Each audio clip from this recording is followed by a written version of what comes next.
1988년 12월 19일 월요일 서울 성북구 언덕배기 중학교에는 폭설이 내렸습니다. 올림픽이 끝난 도시는 빠르게 식어가고 있었지요. 방학식 하루 전 학생들은 오후 1시에 조퇴했습니다. 석탄난로만 남은 교무실엔 국어교사 정혜성 37이 홀로 앉아 있었습니다. 다음 학기 교재를 정리한다며 그는 낡은 철제 책상 앞을 지켰습니다. 노란 백열등 불빛은 밤 10시가 넘도록 꺼지지 않았습니다. 경비원이 마지막으로 본 그의 모습은 창가에 서서 눈 덮인 운동장을 바라보던 뒷모습이었습니다. 다음 날 아침 교무실 문은 안에서 잠겨 있었고 그의 회색 외투만 의자 등받이에 걸려 있었습니다. 책상 위에는 3학년 2반 출석부가 펼쳐져 있었지요. 그 위엔 빨간 펜으로 짧은 메모 한 줄이 남아 있었습니다. 내일은 아이들 이름을 하나하나 불러주고 싶다. 하지만 그 출석은 끝내 불리지 못했습니다. 그날 이후 정혜성 선생님은 흔적도 없이 사라졌습니다. 1988년 서울은 들떠 있었습니다. 88올림픽이 성공적으로 끝나고 거리마다 새 시대라는 구호가 붙어 있었죠. 테헤란로에는 고층 빌딩이 올라가고 강남에는 아파트 단지가 끝없이 들어섰습니다. 백화점엔 컬러 TV와 냉장고를 사려는 사람들로 붐볐고 택시 기사들은 이제 우리도 선진국이야라는 말을 입에 달고 살았습니다. 하지만 서울 전체가 그렇게 화려했던 것은 아닙니다. 성북구 언덕배기에 자리한 그 중학교는 여전히 1970년대의 시간 속에 멈춰 있었습니다. 시멘트가 벗겨진 회색 건물, 금이 간 유리창, 겨울이면 김이 서리는 복도. 교실에는 석탄난로가 있었고 당번 학생들이 새벽같이 나와 연탄재를 털어냈습니다. 화장실은 재래식이었고 수돗물은 겨울이면 자주 얼어붙었죠. 급식실도 없었습니다.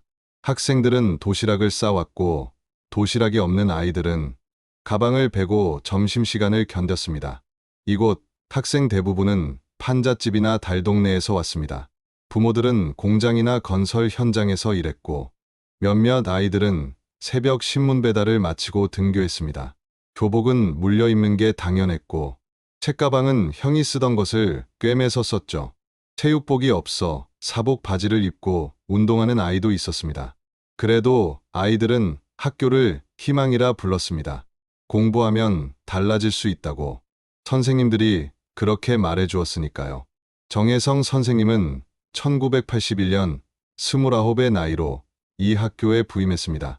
사범대를 갓 졸업한 그는 처음엔 강남의 명문 중학교를 기대했습니다. 하지만 추첨에서 밀려 이 언덕배기 학교로 오게 됐죠. 첫 출근길 그는 가파른 계단을 오르며 생각했습니다. 여기서 얼마나 버틸 수 있을까? 그러나 교무실 문을 열던 순간 생각이 바뀌었습니다. 책상마다 도시락 반찬통이 쌓여 있었고 선배 교사들이 자기 반찬을 조금씩 나눠 담아두고 있었습니다. 점심 못 먹는 애들 있어서요. 한 선배 교사가 담담히 말했죠. 그날 정 선생님은 깨달았습니다. 이곳에서는 국어를 가르치는 것만으로는 부족하다는 걸. 글을 읽기 전에 먼저 밥을 먹여야 한다는 걸. 그는 곧 이 학교의 선생님이 되었습니다. 월급의 절반을 학생 도시락에 보탰고 겨울이면 낡은 외투를 꿰매 입으며 그 돈으로 장갑과 내복을 사서 아이들에게 건넸습니다. 교무실 한켠에는 그가 모은 중고 참고서와 소설책이 쌓여 있었죠. 학생들은 그곳을 정샘 도서관이라 불렀습니다. 빌릴 땐 이름만 적으면 됐고 돌려주지 않아도 혼나지 않았습니다. 책은 읽히려고 있는 거니까. 그가 늘 하던 말이었습니다. 정 선생님의 수업은 남달랐습니다. 교과서를 그대로 읽지 않았습니다. 대신 신문 기사를 오려와 읽게 했고 시장 간판에 오타를 찾아오게 했습니다. 세상은 언제나 글로 시작해서 마음으로 끝난다. 그가 자주 하던 말이었죠. 그에게 글을 읽는 일은 시험을 위한 게 아니라 세상을 이해하는 일에 가까웠습니다. 그래서 가난한 아이에게도 공부를 포기한 아이에게도 똑같이 책을 건넸습니다. 너도 언젠가 이 글의 주인공이 될 수 있어. 방과 후에는 교무실 옆 빈 교실을 빌려 무료 공부방을 열었습니다. 처음엔 3명으로 시작했지만 곧 10명, 20명으로 늘어났습니다. 고등학교에 가고 싶지만 학원비가 없는 아이들이었죠. 정 선생님은 저녁 7시부터 9시까지 무료로 국어와 영어를 가르쳤습니다. 겨울엔 난로를 직접 피우고 여름엔 선풍기를 사비로 샀습니다. 집으로 돌아가는 길이 어두운 여학생에겐 손전등을 쥐어주었고 배고파하는 아이에겐 빵 한 봉지를 사주었습니다. 선생님은 왜 그렇게까지 하세요? 어느 날 동료 교사가 물었습니다. 정 선생님은 잠시 웃다가 말했습니다. 저도 가난하게 자랐거든요. 중학교 때 담임 선생님이 공책 한 권 사주셨는데 그게 제 인생을 바꿨어요. 그 공책에 꿈을 적었고 그 꿈이 저를 여기까지 데려왔죠. 그러니까 이건 빚을 갚는 겁니다. 1988년 가을, 그는 3학년 2반 담임을 맡았습니다. 36명의 아이들 중 절반은 이미 진학을 포기한 상태였죠. 집안 사정 때문이었습니다. 정 선생님은 한 명 한 명 불러 면담했습니다. 내가 정말 원하는 게 뭐니? 어떤 아이는 울었고 어떤 아이는 고개를 숙인 채 아무 말도 하지 않았습니다.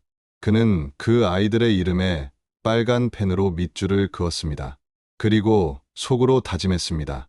이 아이들만은 끝까지 지켜주자. 그 무렵부터였습니다.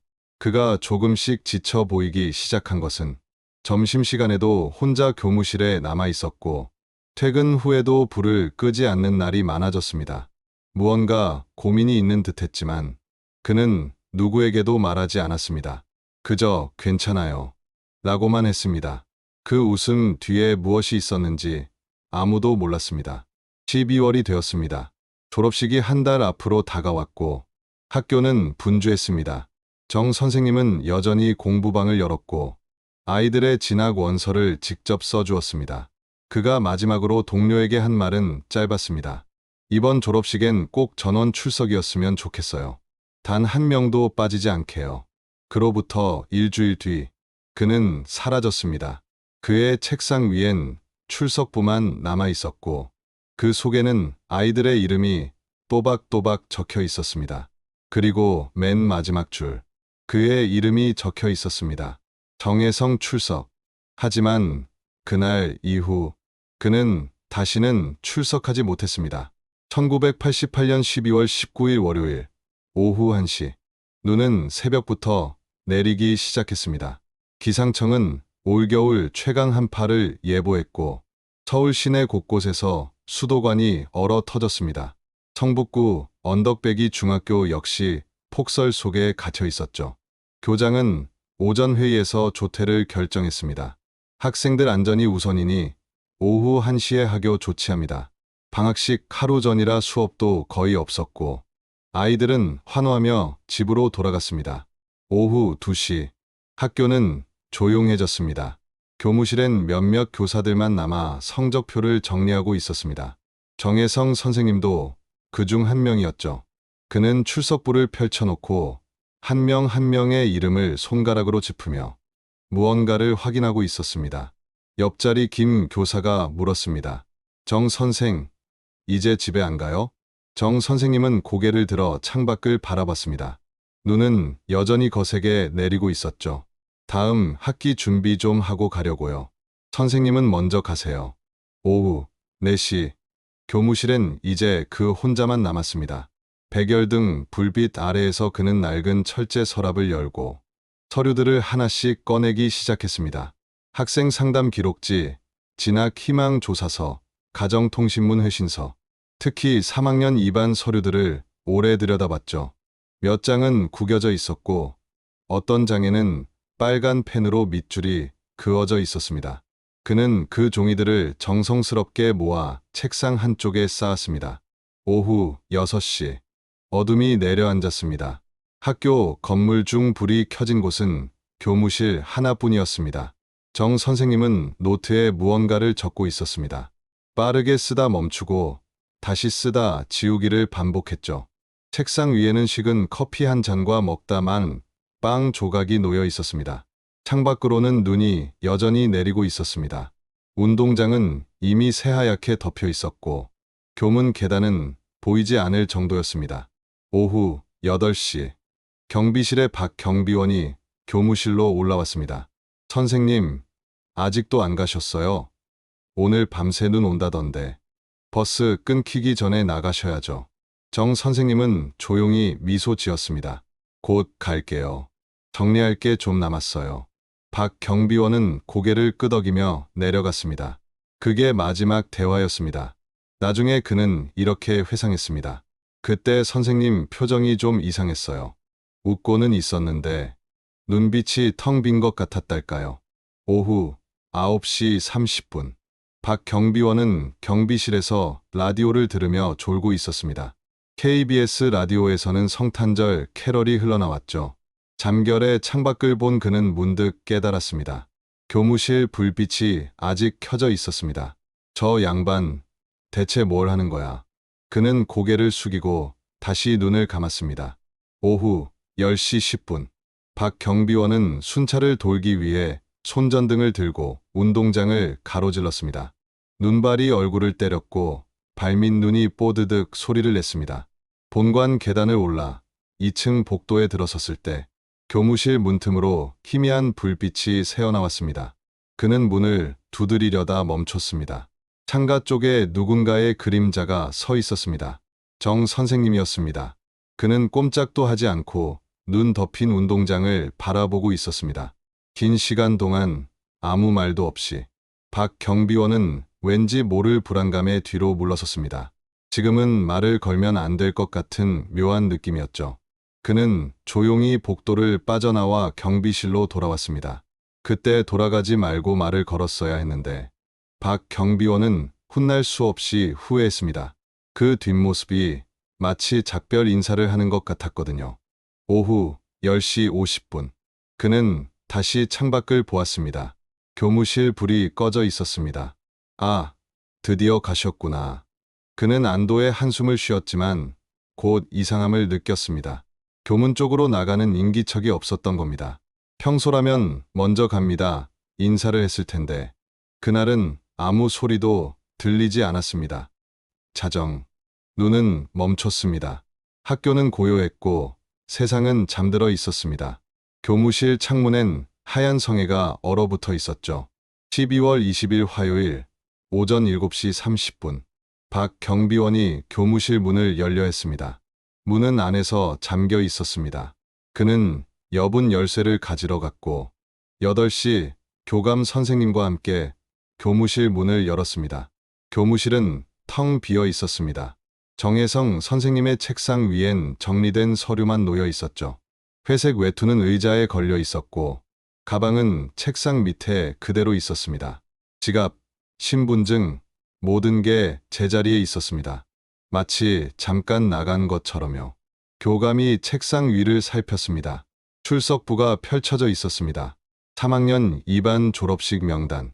그곳엔 36명의 이름이 적혀 있었고 각 이름 옆에는 빨간 펜으로 짧은 메모가 있었습니다. 김민수 끝까지 잘 왔다. 박영희 끝까지 잘 왔다. 이수진 끝까지 잘 왔다. 36명 모두 같은 문장이었습니다.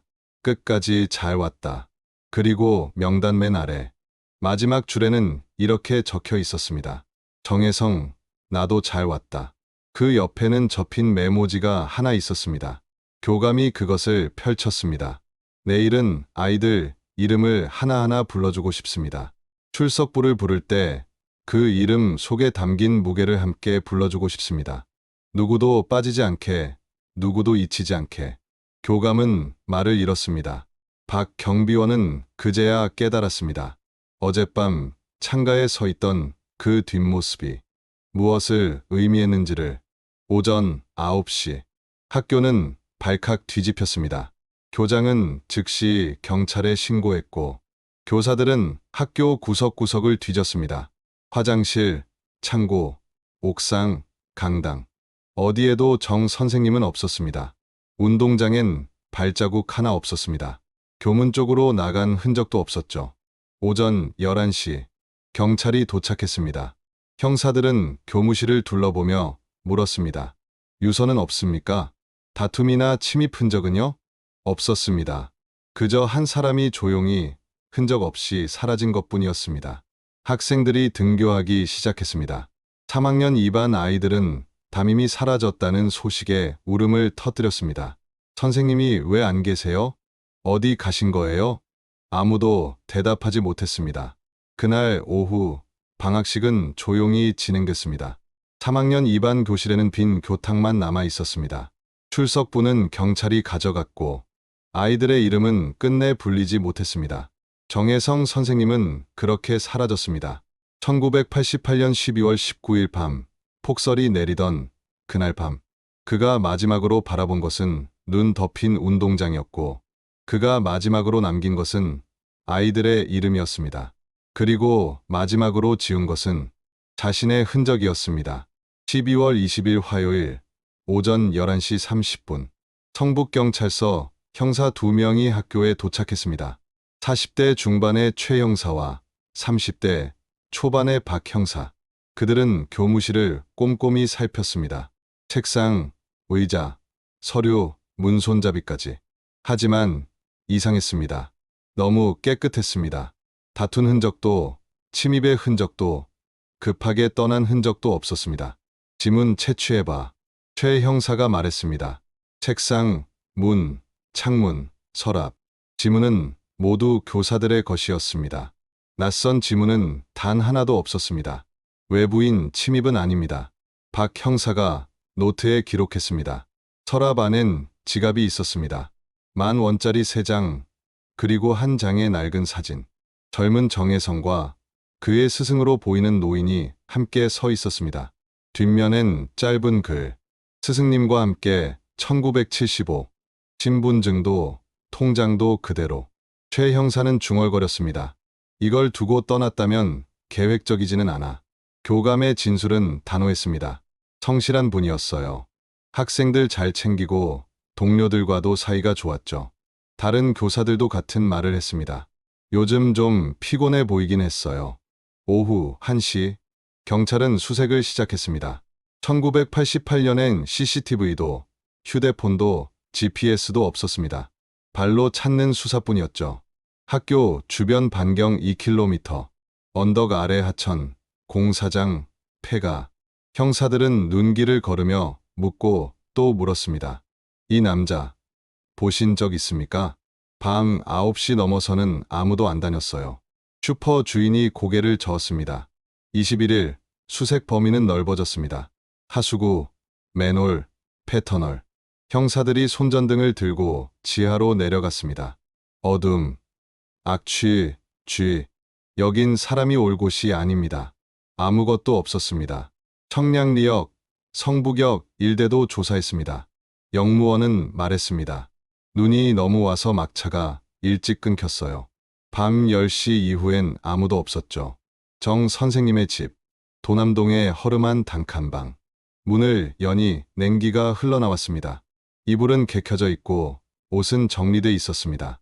냉장고엔 김치와 우유, 아직 유통기한이 남은 상태였죠.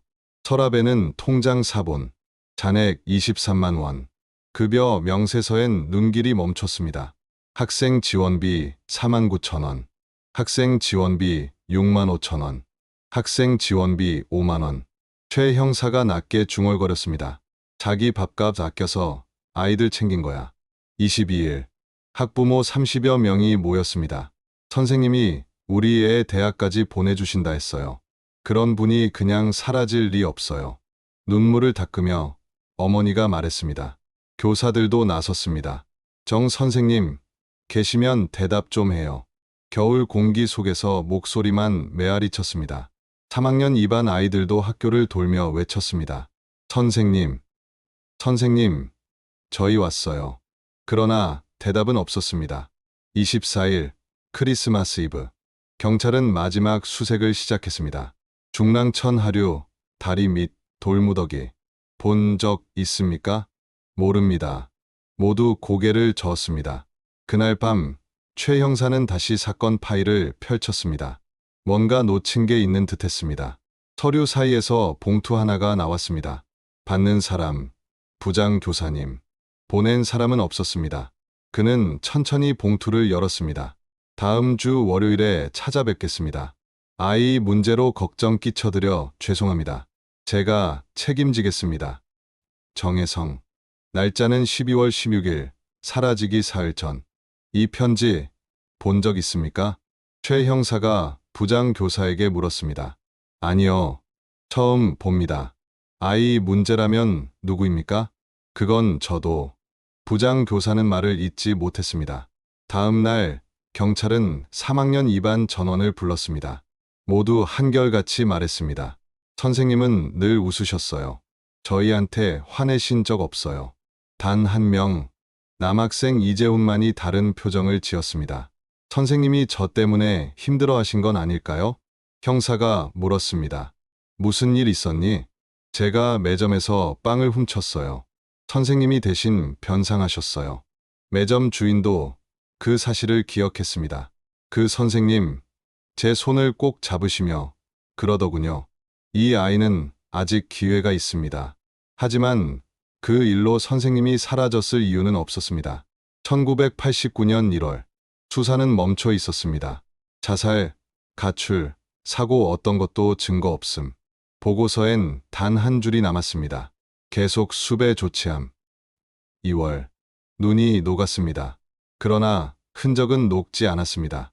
정혜성의 이름은 여전히 출석부의 마지막 줄에 머물러 있었습니다. 그 아이가 누구였는지, 그가 무엇을 책임지려 했는지 아무도 알 수 없었습니다.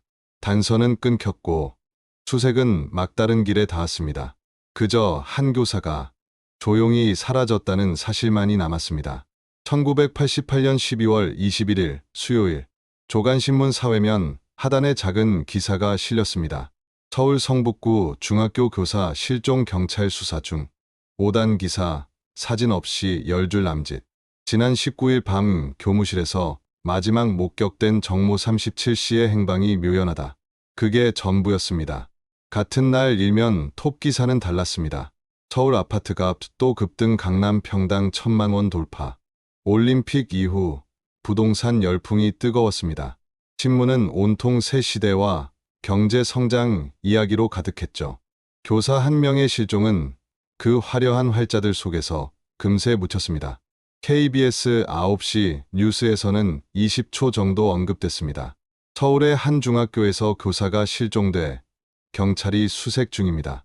앵커의 짧은 멘트, 학교 전경한 컷. 그게 끝이었습니다.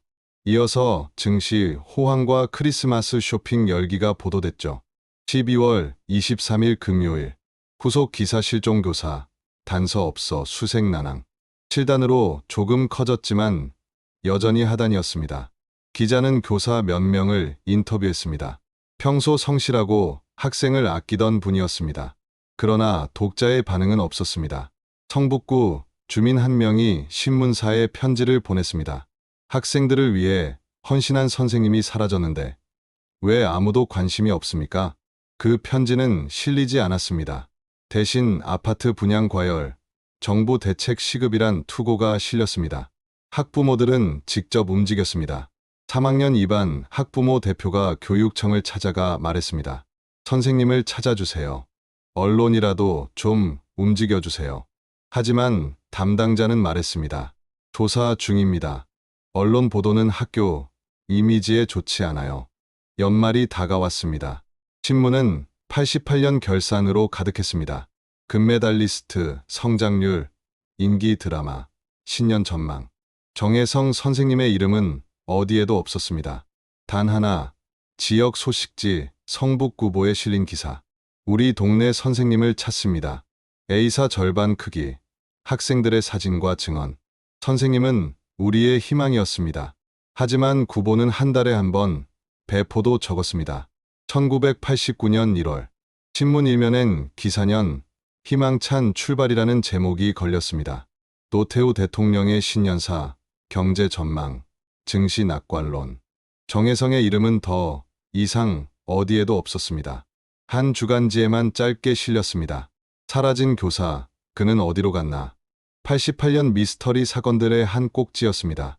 추측뿐, 새로운 내용은 없었습니다. 시간이 흐르며 수색대도 흩어졌습니다. 안타깝지만 우리가 할 수 있는 게 있나요? 사람들은 일상으로 돌아갔습니다. 연말 회식, 방학 준비, 새해 계획. 2월, 새 학기가 시작됐습니다. 학교는 공지문을 냈습니다. 정혜성 교사는 개인 사정으로 학교를 떠났습니다. 실종이라는 단어는 사라졌습니다. 그의 책상은 다른 교사에게 배정됐습니다. 남은 물건은 박스에 담겨 창고로 옮겨졌습니다. 책 몇 권과 펜 한 자루만 교무실 뒤 서랍 속에 남았습니다. 아무도 손대지 않았습니다. 그건 그의 자리라기보다 언젠가 돌아올지도 모르는 자리였으니까요. 언론은 완전히 등을 돌렸습니다. 그해 봄, 대학 시위와 정치 개편, 부동산 논란이 터졌습니다. 정혜성의 이름은 이제 아무 뉴스에도 오르지 않았습니다. 경찰의 서류철 한 구석에 미제 사건이라는 빨간 도장만 찍혀 있었습니다. 그렇게 그는 잊혔습니다. 화려한 올림픽의 뒤편에서, 경제 성장의 그늘 속에서, 신문 하단의 작은 활자 속에서 그는 조용히 지워져 갔습니다. 누군가의 아버지도 누군가의 남편도 아닌 그저 사라진 교사로만 기록된 채 1990년 2년이 지났습니다. 경찰 수사는 종결됐고 서류철엔 미제 사건 도장이 찍혔습니다. 그 서류는 보관함 깊숙이 밀려 들어갔습니다. 전봇대의 전단지는 바람에 찢겼고 그 위로 새로운 종이들이 덧붙었습니다. 아파트 광고, 학원 홍보지, 대선 포스터. 정혜성이라는 이름은 그렇게 종이의 층 속에서 사라졌습니다. 학교도 일상으로 돌아갔습니다. 새 교사가 3학년 2반을 맡았고 마지막 제자들이 졸업했습니다. 이제 그를 기억하는 학생은 없었습니다. 정 선생님이라 하면 새로 부임한 정미경 선생님을 뜻했죠. 그의 이름은 교무실 대화에서도 점점 사라졌습니다. 교무실 뒷서랍 속 물건들은 조금씩 흩어졌습니다. 참고서는 빌려가고 펜은 쓰이고 남은 건 낡은 출석부뿐. 아무도 버리진 않았지만 아무도 꺼내보지 않았습니다. 그 서랍은 마치 열면 안 되는 시간의 문처럼 잠겨 있었습니다. 1995년, 7년이 흘렀습니다. IMF 전야 학교는 낡고 예산은 부족했습니다. 겨울이면 난방도 잘 되지 않았죠. 성북구청은 이전 계획을 발표했지만 예산 탓에 계속 미뤄졌습니다. 그해 12월 19일, 그가 사라진 지 정확히 7년째 되는 날이었습니다. 당직 교사가 밤 순찰 중 코끝을 찌르는 냄새를 느꼈습니다. 분필 냄새였습니다. 마른 가루가 공중에 흩날리는 듯한 오래된 냄새. 이상하네. 요즘은 다 마커 쓰는데. 교무실 문을 열었지만 아무도 없었습니다. 불을 켜고 환기를 시키자 냄새는 바람에 사라졌습니다. 다음 날 그가 동료들에게 말했습니다. 어제 이상한 냄새가 났어요. 분필 냄새요. 몇몇은 웃었지만 한 고참 교사가 말했습니다. 오늘이 12월 19일이네요. 순간 교무실이 조용해졌습니다. 1997년 IMF가 터졌습니다. 학교는 더 어려워졌고 선생님들은 떠났습니다. 그를 기억하는 이는 이제 손에 꼽을 정도였죠. 하지만 그해 12월 19일 그 냄새가 다시 나타났습니다. 이번엔 복도에서도. 야간 자율학습 중이던 학생들이 말했습니다. 선생님, 분필 냄새 나요. 교사는 원인을 찾지 못했습니다. 그날 밤 누군가 혼잣말로 중얼거렸습니다. 정 선생님인가? 2003년 오래된 교사가 무너졌습니다. 철거 현장의 인부가 낡은 서랍 하나를 발견했습니다. 안에는 곰팡이 핀 노트, 녹슨 펜, 그리고 1988년 출석부가 들어 있었습니다. 그 페이지엔 빨간 펜으로 이렇게 적혀 있었습니다. 끝까지 잘 왔다. 교감은 한참을 그 글씨를 바라보다 그 물건들을 새 학교 역사관에 보관하기로 했습니다. 누군가는 이걸 기억해야 하니까. 2005년 새 건물이 완공됐습니다. 전기 난방, 전자칠판, 깨끗한 복도. 분필은 이제 교과서 속의 단어가 됐습니다. 그해 겨울, 한 젊은 교사가 교무실 앞을 지나가다 멈췄습니다. 코끝을 스치는 냄새, 분필 냄새였습니다. 그녀는 선배에게 물었습니다. 여기서 무슨 냄새 안 나세요? 선배는 미소 지었습니다. 오늘이 12월 19일이에요. 그날 이후 매년 그날이 되면 교무실과 복도에 그 냄새가 퍼졌습니다. 사람들은 더 이상하게 여기지 않았습니다. 아, 출석의 신호구나. 누군가가 그렇게 말했습니다. 2008년 그의 제자들이 37이 되어 학교를 찾았습니다. 동창회 자리 새 건물을 둘러보다 한 제자가 말했습니다. 여기서 분필 냄새 나지 않아?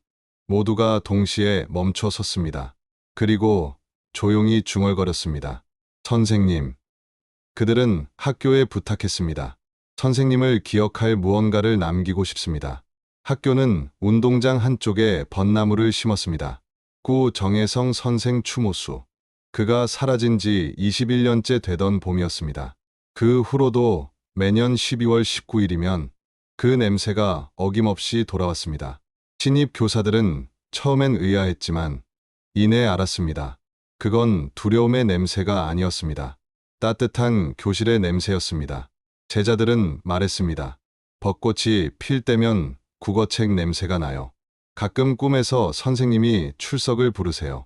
그럼 대답해요. 네, 여기 있습니다. 20년이 흘렀습니다. 사람은 바뀌고 건물은 사라졌지만 기억은 공기처럼 남았습니다.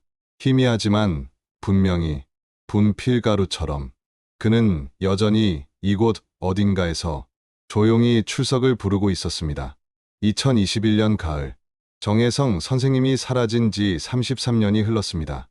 한 독립 다큐멘터리 제작팀이 이 오래된 사건에 관심을 가졌습니다. 감독 이지은 42점. 그녀는 우연히 인터넷에서 한 게시글을 보았습니다. 1988년 사라진 선생님. 작성자는 당시 3학년 2반 학생이었던 김민수 씨였습니다. 저는 그분 덕분에 지금의 제가 되었습니다. 누군가 이 이야기를 기억해줬으면 합니다. 감독은 그 글을 읽고 한동안 말을 잃었습니다. 단순한 실종이 아니라 한 교사의 헌신과 사랑, 그리고 미스터리가 얽힌 이야기였죠. 그녀는 취재를 결심했습니다. 33년 전의 진실을 지금이라도 밝혀내고 싶었습니다. 첫 번째 인터뷰는 제자들이었습니다. 당시 3학년 2반 학생 36명을 추적해 그중 24명과 연락이 닿았습니다. 선생님 이야기라면 언제든 하겠습니다. 카메라 앞에서 그들은 울었습니다. 50대가 된 제자들이 33년 전의 교실을 회상하며 말했습니다. 선생님은 제 인생의 은인이셨어요. 그분 목소리가 아직도 들려요. 너도 할 수 있어. 하지만 그들도 이유는 몰랐습니다. 12월 들어 표정이 어두워지셨어요. 무언가 큰 짐을 지고 계신 듯했죠. 다큐팀은 경찰에 사건 기록을 요청했습니다. 먼지 쌓인 서류철 속에는 목격자 진술서와 수색 기록이 그대로 남아 있었습니다. 그리고 이상한 점 하나. 정 선생님이 남긴 편지의 수신인 부장 교사의 이름이 누락되어 있었습니다. 팀은 그 인물을 찾기 시작했습니다.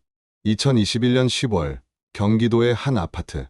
당시 부장 교사였던 박종철 73을 만났습니다. 너무 오래된 일이라. 그는 처음엔 말을 아꼈지만 결국 무겁게 입을 열었습니다. 정 선생님은 학생 하나 때문에 힘들어하셨습니다. 집이 정말 가난했어요. 아버지는 공사장에서 다치고 어머니는 식당에서 일하셨죠. 그 아이가 훔쳤습니다. 당직실 금고에서 17만 원을. 1988년 17만 원은 큰 돈이었습니다. 교장은 분노했고 퇴학을 명령했습니다. 그러자 정 선생님이 말렸습니다. 제발 용서해 주세요. 제가 책임지겠습니다. 그는 무릎을 꿇고 자신의 돈으로 변상하겠다고 했습니다. 박종철 씨의 목소리가 떨렸습니다. 그때 교장이 이렇게 말했다더군요. 너 학생들한테 돈 빌려준 일도 알고 있다. 문제 삼을 수 있다. 그 말에 정 선생님은 아무 말도 못 하셨습니다. 제작팀은 교장 한규석의 가족을 찾았습니다. 그는 이미 1995년에 사망했지만 아들 한승우 씨가 아버지의 서류를 보여주었습니다. 1988년 12월 18일자 메모.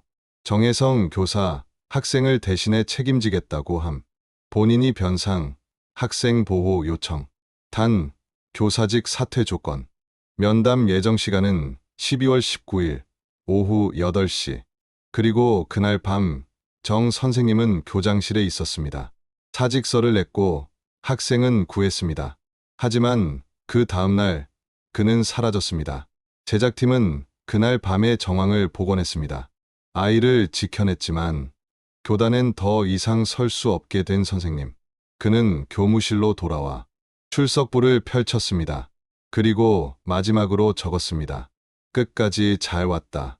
33년이 지난 지금 그 학생이 입을 열었습니다. 제가 그 아이예요. 훔쳤어요. 어머니, 병원비가 필요했습니다. 선생님이 대신 책임지셨죠. 그 사실을 알고 평생 죄책감 속에 살았습니다. 그의 눈물은 멈추지 않았습니다. 지금도 꿈에서 선생님이 출석을 부르십니다. 그럼 대답합니다. 네, 여기 있습니다. 2021년 12월 19일 다큐멘터리 1988 겨울의 출석부가 방영됐습니다. 시청자들은 울었습니다. 진짜 선생님이란 이런 분이구나. SNS에는 수천 개의 추모 글이 올라왔습니다.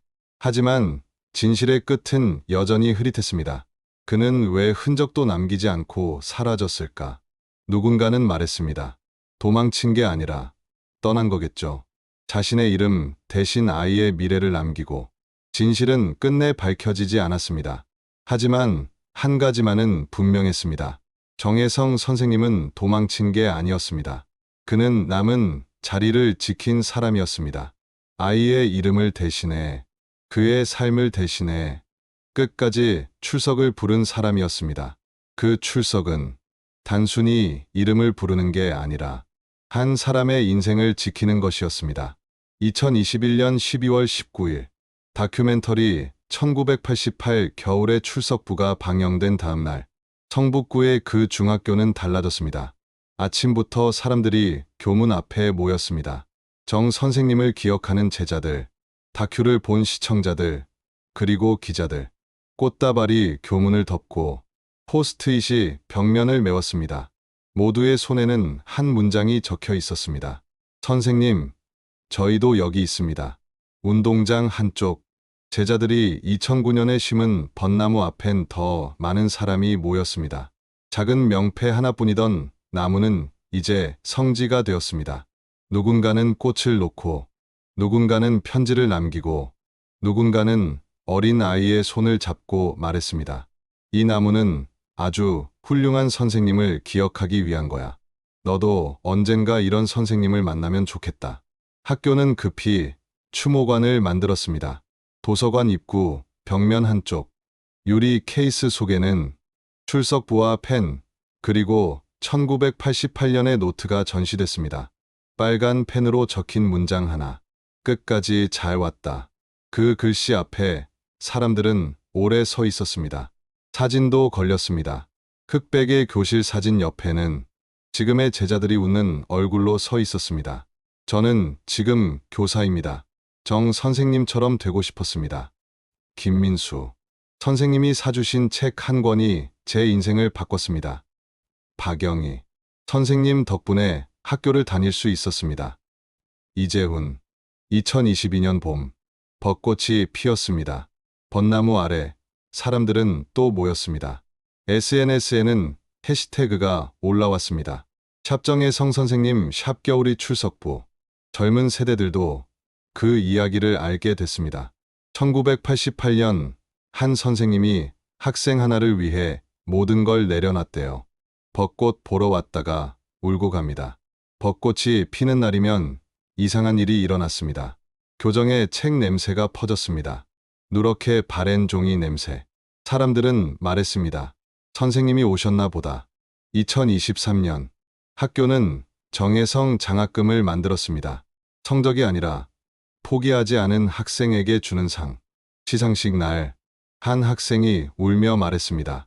이 장학금 덕분에 포기하지 않았어요. 선생님이 저를 지켜주신 것 같아요. 이재훈 씨가 무대로 올라가 학생을 안았습니다. 선생님이 나를 지켜주셨듯. 이젠 우리가 너희를 지킬 거야. 2024년 봄, 성북구엔 정혜성 길이 만들어졌습니다. 학교에서 그의 새방까지 이어지는 1km 길 표지석엔 이런 문장들이 새겨졌습니다. 세상은 글로 시작해 마음으로 끝난다. 끝까지 잘 왔다. 너도, 나도. 출석은 이름을 부르는 게 아니라 존재를 확인하는 것이다. 그해 12월 19일, 신축 교무실에서 분필 냄새가 났습니다. 젊은 교사가 묻습니다. 무슨 냄새죠? 선배 교사가 웃으며 말합니다. 오늘이 그날이야.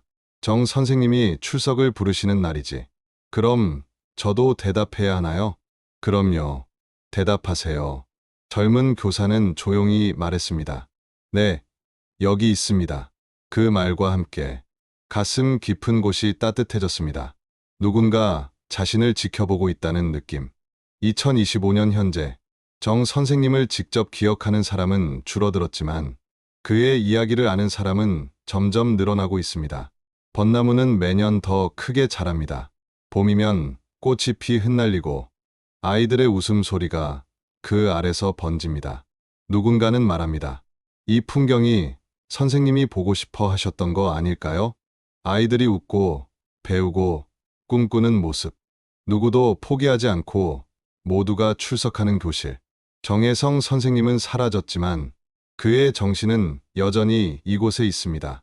벚나무에, 장학금에, 추모관에, 그리고 사람들의 마음 속에. 그는 지금도 출석을 부르고 있습니다. 다만 그 목소리가 이제는 봄바람 속에, 책장 넘기는 소리 속에, 분필가루 냄새 속에 섞여 있을 뿐입니다. 여기 있니? 네, 여기 있습니다, 선생님. 그 대답 속에서 시간은 멈추고 이야기는 영원히 계속됩니다. 정혜성 선생님의 실종은 미스터리가 아니었습니다. 그건 책임과 사랑, 그리고 시대의 무게가 만든 조용한 선택이었습니다. 한 아이를 지키기 위해 자신의 모든 것을 내려놓은 어른의 결단이었죠. 우리는 누군가를 잊을 때 그 사람의 시간까지 함께 버립니다. 하지만 어떤 이름은 시간 속에서도 사라지지 않습니다. 그의 출석부엔 이렇게 적혀 있었습니다. 결석 아님, 잠시 자리 비움. 2025년 지금도 그 문장은 교정 어딘가에서 분필가루처럼 떠돌고 있습니다. 벚꽃 향기 속에, 책장 넘기는 소리 속에, 아이들의 웃음 속에. 그는 떠나지 않았습니다. 다만 다른 방식으로 우리 곁에 머물고 있을 뿐입니다. 진짜 스승은 사라지지 않습니다. 그들의 사랑은 세월을 넘어 계속 출석하니까요. 그리움은 결석이 아닙니다. 그리움은 여전히 출석 중입니다. 이야기는 끝났지만 남겨진 이들의 기다림과 그리움은 여전히 이어지고 있습니다. 우리가 함께 기억하고 그 마음을 나눌 때 그들의 고통은 조금은 가벼워질지도 모릅니다. 다음 이야기도 함께 해주시길 바랍니다. 지금까지 실종의 흔적이었습니다. 구독과 알림 설정으로 우리의 기억을 이어가 주세요.